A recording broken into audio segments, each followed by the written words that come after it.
Hello guys, कैसे आप सभी लोग मेरे एक और न्यू ब्लॉग में कैसे कमेंट में लिख के जरूर बताइएगा। चैनल मेरे सब्सक्राइब करें, बेल को क्लिक करें, जिससे हमारी वीडियो की नोटिफिकेशन सबसे पहले आपको मिले। जैसे कि गाइस आपको बताऊंगा 26 जनवरी की तो आज हमारे स्कूल में प्रोग्राम आपका डांस में, तो आज आप सब दिखाएंगे, तो अपने छोटे भाई लोगों के साथ आपसे उनके मिले। गाइस आपको नीचे जाके अपना डेकोरेशन दिखाते क्या तैयारी की स्कूल वालों ने। चलिए चलते हैं, चलो गाइस।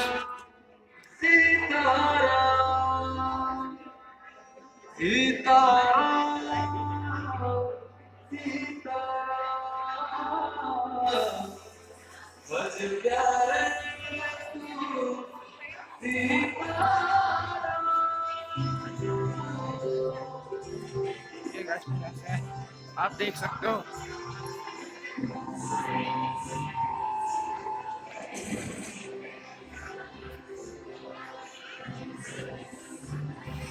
कुछ ऐसी तैयारी है हमारी स्कूल की, आपको भी डांस भी दिखाएंगे।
संविधान हूँ जिसे डॉक्टर भीमराव अंबेडकर ने लिखा था। क्या आप जानते हैं हमारे संविधान के बारे में? नहीं जानते ना, बड़े ही अफसोस की बात है। हमारे देश का संविधान बने 75 साल हो चुके हैं और आप लोग हमारे संविधान के बारे में नहीं जानते। तो तो आइए आज हम जानेंगे हमारे संविधान के बारे में। तो हमारा पहला मौलिक अधिकार,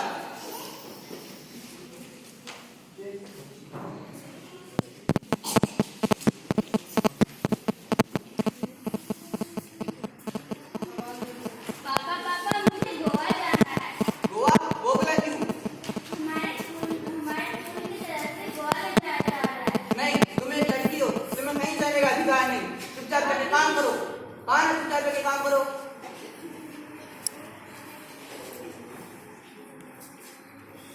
पापा पापा हाँ मेरे लाल, आ गया खेल के। कहाँ गया था? दोस्तों के साथ मस्ती करने गया था। अच्छा, कितनी मस्ती? हाँ बहुत। अच्छा पापा मुझे भी गोवा जाना है। अच्छा, कितने पैसे चाहिए? 20,000। अरे सिर्फ 30,000? ले 30,000 ले, अब तुम मस्ती करना। थैंक यू पापा। पापा आपने भैया को गोवा जाने दिया, मेरे को नहीं क्यों? क्योंकि वो एक लड़का है, तुम एक लड़की हो, तुम्हें कहीं जाने का अधिकार नहीं। पापा मेरे को क्यों नहीं अधिकार? मेरे को तो स्वतंत्रता का अधिकार जूम है। करके स्वतंत्रता का अधिकार? हाँ, स्वतंत्रता का अधिकार। तो हमारा दूसरा मौलिक अधिकार,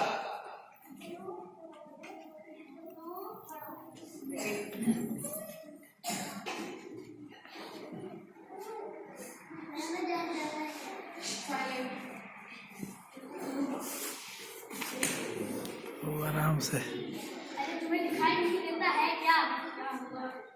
क्या हुआ भैया? इसमें मेरी क्या गलती है? क्या हुआ भैया? तुम भी तो देख के देखो। एक तो लंगड़ा है, ऊपर से जुबान लड़ाता है, खुद तो गिर गिर के चलता है, मुझे भी गिरा दिया। इसमें मेरी क्या गलती है? जब मुझे भगवान ने ऐसा ही बनाया है, मैं भी देश का नागरिक हूँ, मुझे भी समानता का अधिकार है। क्या समानता का अधिकार?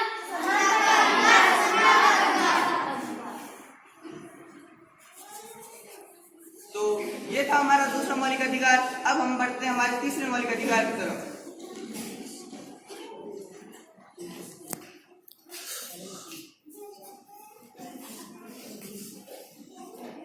अरे तुम यहाँ? हाँ मैं यहाँ। तुम यहाँ क्या कर रहे हो? मैंने अपनी आगे की पढ़ाई के लिए यहाँ एडमिशन लिया है। यार तुम यहाँ पे पढ़ोगे, जानते भी हो आगे जाकर कितना खर्चा होगा। तुम्हें इसकी चिंता करने की कोई जरूरत नहीं है, मुझे सरकार से स्कॉलरशिप मिली है। क्या तुम यहाँ पे स्कॉलरशिप से पढ़ोगे?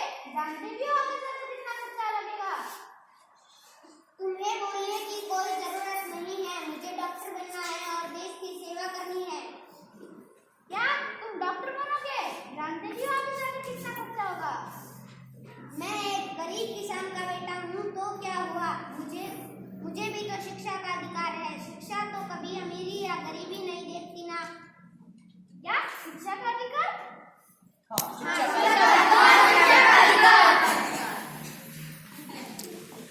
हमारा चौथा मौलिक अधिकार,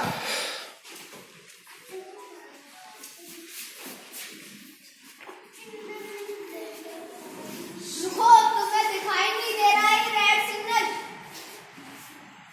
हाँ मुझे दिखाई दे रहा है सिग्नल, पर मुझे जल्दी जाना है। जल्दी जाना है तो क्या हुआ? रेड सिग्नल तोड़ते हुए जाओगे?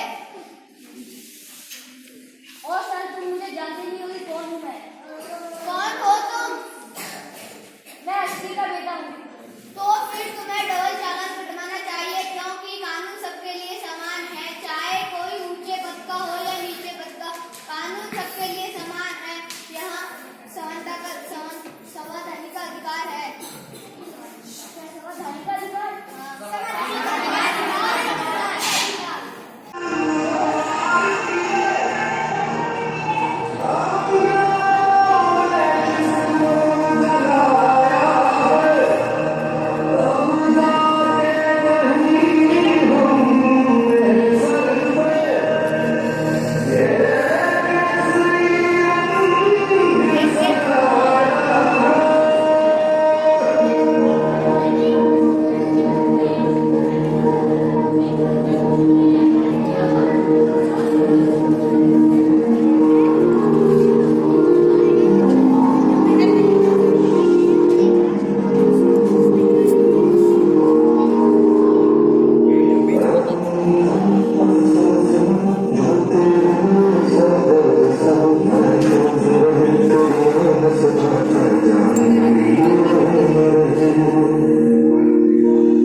are here to celebrate our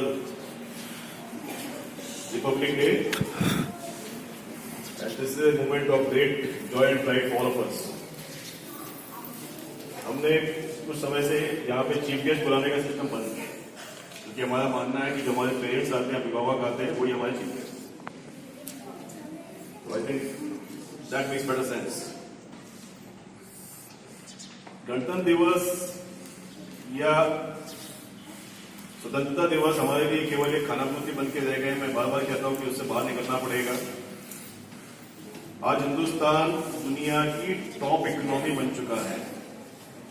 we are among the top 5 and soon will be among the top 3 and nothing can stop us from becoming top 1। Okay, लेकिन मोस्टली हम सबकी सोच ये होती है कि ये तो काम मोदी का है, हमें क्या करना। लेकिन ये काम मोदी का और सरकार का नहीं है, देश के 140 करोड़ लोगों का है और हर एक आदमी का है। और सबसे ज्यादा उसमें जो रोल निभाना है वो है अपकमिंग जनरेशन, इस नई जनरेशन को।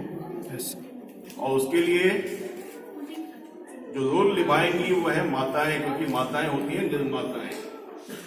तो स्पेशल मेरा जो रिक्वेस्ट है यहाँ की बैठी माताओं से है कि बच्चों के ऊपर विशेष ध्यान दें, क्योंकि आजकल अधिकांश घरों में मोबाइल बच्चे से ज्यादा इंपॉर्टेंट हो गया। उससे बाहर निकलना पड़ेगा और तभी बच्चों का निर्माण होगा, तभी बच्चे आगे बढ़ेंगे। क्योंकि आज जो बदलता भारत है, we are travelling and we have travelled from India to Bharat. जो अंग्रेजों का इंडिया था 50-70 साल से हमारा, उससे निकल के अब हम भारत की तरफ बढ़ रहे हैं। और भारत का मतलब होता है हमारी सांस्कृतिक विरासत, शिक्षा का केंद्र था इंडिया अंग्रेजों के आने के पहले, मुगलों के आने के पहले।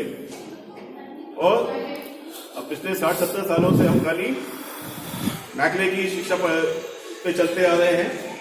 अब टाइम है अपने देश की विरासत को आगे बढ़ाने का, बच्चों को मजबूत बनाने का। मेरी एक ही रिक्वेस्ट सब पेरेंट्स से है कि बच्चों के मामले में कोई कॉम्प्रोमाइज नहीं होना चाहिए, कोई समझौता नहीं होना चाहिए। ठीक है, आपकी सारी जमीन जायदाद प्रॉपर्टियां सब एक तरफ है, आपके बच्चे एक तरफ है। ठीक है, आप प्रॉपर्टी में इन्वेस्ट कर लो, कोई फायदा नहीं है। गाड़ियां खरीद लो, सब कुछ खरीद लो आप, लेकिन अगर आपने अपने बच्चों को एक अच्छा इंसान नहीं बनाया, आत्मा समझता सब वेस्ट है, क्योंकि सब छूट जाना है यहाँ पे। ठीक है, आगे आने वाली पीढ़ियों को अगर हमने संभाला नहीं है, उनको अगर हमने अच्छा इंसान नहीं बनाया, उनको अगर हमने कमाने लायक नहीं बनाया, अपने पांव पे खड़े होने लायक नहीं बनाया, तो मैं समझता हूँ सारी प्रॉपर्टियां वेस्ट हैं आपकी। तो कृपया करके अपने बाकी दुनिया भर के कामों से, दुनिया भर की चीजों से, उससे ध्यान हटा के पहला बच्चों को, आपकी जिंदगी की पहली प्रायोरिटी बच्चे होना चाहिए, उसके बाद सब कुछ सेकेंडरी है। और ये देश जिस हिसाब से आगे बढ़ रहा है, हमारी इकोनॉमी इतनी तेजी से बढ़ रही है कि मैं समझता हूं उसका सबसे ज्यादा फायदा ही बच्चों को होने वाला है, क्योंकि आपकी और हमारी जिंदगी निकल चुकी, जो बनना था बन चुके।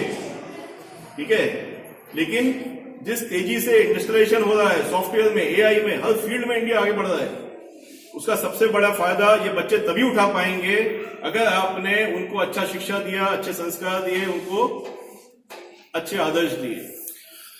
जिस जगह हम बैठे हैं नाल में, यहाँ पे संस्कृति तो है हमारी, मैं घरों में देखता हूं कि लोगों ने अपनी संस्कृति तो बचा के रखी हुई है, अच्छी बात है, लेकिन यहाँ पे नशा, शराब, गुटखे, ये चीजें हावी होती जा रही हैं। और सबसे ज्यादा उसका जो असर दिख रहा है आने वाली पीढ़ी और नई पीढ़ी पे, युवा पीढ़ी पे दिख रही है, क्योंकि आज यहां देखता हूं मैं छोटे छोटे बच्चे गुटखा शराब के चक्कर में पड़ रहे हैं। तो ये पीढ़ी आगे भविष्य क्या बनाएंगी अपना वो देश का। तो देश कोई एक बंबई और दिल्ली से नहीं बनता है, देश एक एक गांव से बनता है, एक एक शहर से बनता है, एक एक इंसान से बनता है, 140 करोड़ लोगों से बनता है। और उसका सबसे बड़ा जो रोल निभाना है इन बच्चों को, और उससे बड़ा रोल है पेरेंट्स का। और विशेषकर मैंने कहा माताएं बच्चों को मोबाइलों से दूर रखें। मैं एक एक पेरेंट्स को रिक्वेस्ट कर चुका हूं, ग्रुप में डाल चुका हूं, लेकिन आज भी हालत वही है कि बच्चे मोबाइल में व्यस्त, माताएं अपने मोबाइल में व्यस्त। ठीक है, शिक्षा पे बच्चों की विशेष ध्यान दो। स्कूल की पढ़ाई के साथ साथ अगर घर में ध्यान नहीं देंगे तो वो कभी पूरी नहीं हो सकती। बच्चों को बुरी आदतों से, बुरे चीजों से दूर रखिए। अगर ये बिगड़ गए, अगर ये गलत रास्ते में चले गए, आपकी सारी प्रॉपर्टियों को सत्यानाश कर डालेंगे। ठीक है, तो सब कुछ बनाओ, अच्छी बात है, लेकिन कुछ भी चीज आपके और बच्चों के आड़े में नहीं आनी चाहिए। ये आज मेरी विशेष रिक्वेस्ट है पेरेंट्स के साथ। मैंने यहां देखा है कि हम लोग हर चीज में मतलब गाड़ी महंगी से महंगी खरीदेंगे, स्कूटर महंगे से महंगा खरीदेंगे, मकान में शान शौकत अच्छी से अच्छी करेंगे, लेकिन जहां बच्चों की पढ़ाई का वक्त आएगा वो सबसे ज्यादा करती है अपने बच्चों की पढ़ाई। एक चीज समझ लें सब लोग पेरेंट्स, तो खर्चा नहीं है, आपकी गाड़ी खर्चा है, आपका स्कूटर खर्चा है, आपकी बाइक खर्चा है। बच्चों का जो पढ़ाई का जो आप जो भी निवेश करते हैं वो निवेश है, आपका इन्वेस्टमेंट है। वो निवेश आपको 100 गुना, 1000 गुना, लाख गुना देके जाएगा। लेकिन अगर आपने उसमें लापरवाही बरती, उस पर ध्यान नहीं दिया, चलता है इसी तरह धक्का दे दबा के बच्चा 8वीं 10वीं कर लेगा, शादी कर देंगे, चलता है। मैं समझता हूं उस बच्चे का आपसे बड़ा दुश्मन कोई नहीं है। तो पेरेंट्स के लिए विशेष मेरा रिक्वेस्ट है आज के दिन कि एक नए भारत के निर्माण में सबसे ज्यादा योगदान आप लोगों का है और आपको इन बच्चों को मजबूत खड़ा करना है। आज एक दुर्भाग्य की बात बताऊं, आज एयरफोर्स नाल में कम से कम पिछले 50 साल से, लेकिन एक भी नाल का बच्चा एयरफोर्स में आज तक नौकरी नहीं कर पाया। मजदूरी करते हैं, दिहाड़ी करते हैं, सब कुछ करते हैं, लेकिन आज तक एक भी नाल का बच्चा, क्या कमी है बच्चों में? कमी इन बच्चों में कहीं नहीं है। कमी हमारी कोशिशों में, हमारी सोच में है, क्योंकि हमें लगता है क्या करना, जब 400 की दिहाड़ी मिल रही है तो 50,000 की 1 लाख की नौकरी क्यों करनी? तो उस मेंटेलिटी से, उस मानसिकता से बाहर निकलना पड़ेगा पेरेंट्स को। पेरेंट्स को ये सोचना पड़ेगा कि मेरी जिंदगी का सबसे बड़ा अगर कुछ है, सबसे बड़ी मेरी प्रॉपर्टी है तो वो ये बच्चे हैं। अगर आपने बच्चों को बना लिया, आप समझ लीजिए आपने सबसे बड़ी आपने प्रॉपर्टी बना ली, क्योंकि अगर बच्चे लायक नहीं होंगे तो आपकी करोड़ों की प्रॉपर्टी को मिट्टी में मिलाने में उनको टाइम लगेगा नहीं। ठीक है, और अगर बच्चों का आपने लायक बना दिया तो आपकी लाखों की प्रॉपर्टी को वो करोड़ों अपने आप बना लेंगे। ठीक है, तो आज के दिन मैं समझता हूं ये संकल्प लें कि राष्ट्र निर्माण में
उस कवि को आज तुम नकार दो में आज तुम तीर्थों में आज आग की लपट का तुम बहार